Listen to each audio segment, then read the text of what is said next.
After the last snap, when the game ends, life begins, by Andre Williams. Chapter 4, Things Go South. My second year in Georgia turned out to be my final one. Just when I began to settle down and acclimate to my new environment, everything fell apart in a disastrous manner. A mentor of mine once remarked that every choice we make takes 6 months to a year for the consequences to manifest. And in retrospect, this timeline was perfectly accurate in my particular case. My parents' decision to separate was made in error, and its repercussions caught up with them during my sophomore year of high school. My dad's visit in the summer before school was a complete surprise when he brought a puppy with him. We had never had a dog before. In Jamaica, there are not many stray cats, but there are a lot of stray dogs. My grandma did have a dog in the backyard, but he was more of an outside animal than a pet, not the cuddly type at all. However, the puppy my dad brought was a soft-coated Wheaten Terrier. He was golden with black ears, beautiful, smart, and extremely playful. I named him Ziggy Marley Williams. He was a wonderful dog. By that time, I had also made a new friend. His name was Alfonso, and he was 2 years ahead of me. Despite the age gap, we spent a lot of time together through sports. He was a running back on the football team and a sprinter on the track team, just like me. In fact, he was the fastest kid in school. I was a close second. This summer, I didn't waste time playing World of Warcraft or staring out the window in the cul-de-sac. Instead, I was walking Ziggy and riding around with Alfonso in his burgundy Ford F-150. Our outings often led us to McDonald's. This was back when the dollar menu was still $1. My go-to item was the McDouble. I'd get 2 of them with a side of fries and an apple pie. That was until I got sick and yacked it all up and realized McDonald's wasn't real food.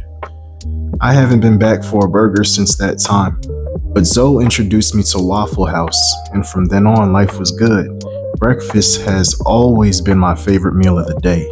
School started and everything felt perfect, or at least that's what I thought initially. It was my first year playing varsity football, and I quickly fell in love with the deep connection between football and spirituality at Harrison High. Each practice would begin with a special ritual. We'd gather around the Hoya mascot outside of the field house, placing our hands on each other and forming a large circle. Then our coach would lead us in a prayer that never failed to ignite our spirits. It set the tone for an incredible practice session every time. After practice, I used to catch a ride home with Alfonso and his girlfriend Shay. They were inseparable, and it was cool to see. I admired their young love. I wanted to find someone special too. I ended up looking in the wrong place. That season, I started dating Hillary, one of the team trainers. She was older than me, which was quickly becoming a pattern of mine. To this day, I tend to spend more time with the older crowd. Hillary had a passion for photography and had a deep appreciation for the talented Colby Calais. As for me, I was on a different journey. I wanted to experience the body of a woman for the first time and lose my virginity. There was a moment when I almost achieved that goal. Hillary would often invite me over to her house where we would connect over her latest photographs and discuss our next exploration in nature, be it an old rustic barn or a serene forest clearing. Occasionally, I would indulge in some PlayStation gaming with her younger brother. Her parents were always gracious enough to give us space and freedom to be ourselves. One time, Hillary invited me into her bedroom, and for a moment, I thought luck was on my side. She gently took my hand and directed me to sit on the bed. Our eyes met, and in that intimate moment, she leaned in and pressed her lips against mine before lying back against the bed. Game time, I thought. Overwhelmed with excitement, I began to undress her, but we didn't get far before we were interrupted by a knock at the door. Surprisingly, it was her father who stood on the other side. Despite his advanced age, his instincts were sharp as ever. Hot passion turned to cold fear. We quickly jumped to our feet upon hearing him call her name. Fortunately, Hillary reacted swiftly. she'd somehow managed to get her shirt back on before her father walked in and discovered us. His eyes were bulging, and I could see the blood pounding in his veins. He sternly instructed us to leave the room, and we obeyed without hesitation. From that moment on, I knew our time together was limited. Hillary kindly escorted me back home, but our relationship ultimately fizzled out not long after that incident. Hillary's dad hadn't laid a hand on us, but he still managed to kill all the fun. It was on the day when she dropped me off at my driveway after school that I summoned the courage to end things between us. Tears streamed down her face as she clung onto me tightly, and although I was patient, deep down, I yearned for her to leave. Our connection wasn't as profound as she'd imagined it, and my faithful companion Ziggy was eagerly awaiting his walk. Winter break arrived, and my sister returned home from school.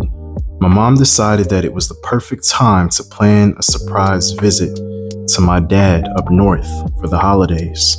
In hindsight, it may have been a risky idea. After a long drive, we finally reached my dad's high-rise apartment building in New Jersey. While everyone was eager to go up and surprise my father, I volunteered to stay behind and give Ziggy a chance to stretch his legs.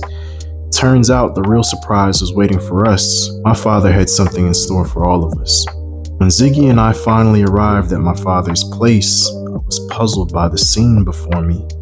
It was like I'd entered an alternate reality where everything was strange. My mother sat hunched in the corner on the floor, like a fallen picture frame. The room was filled with an eerie silence, hanging over everything like a grimy blanket. This silence brought discomfort and unease, making it hard to comprehend what had transpired. The details of how the day concluded or how we managed to return to Georgia escaped my memory. All I know is that my father had made a mistake, and things took a turn for the worse. As my sophomore year came to an end, my mother had had enough of Georgia and yearned to go back up north. However, she rejected the idea of returning to New Jersey. The mere thought of going back there to live was out of the question. Instead, she decided to move to the neighboring state of Pennsylvania.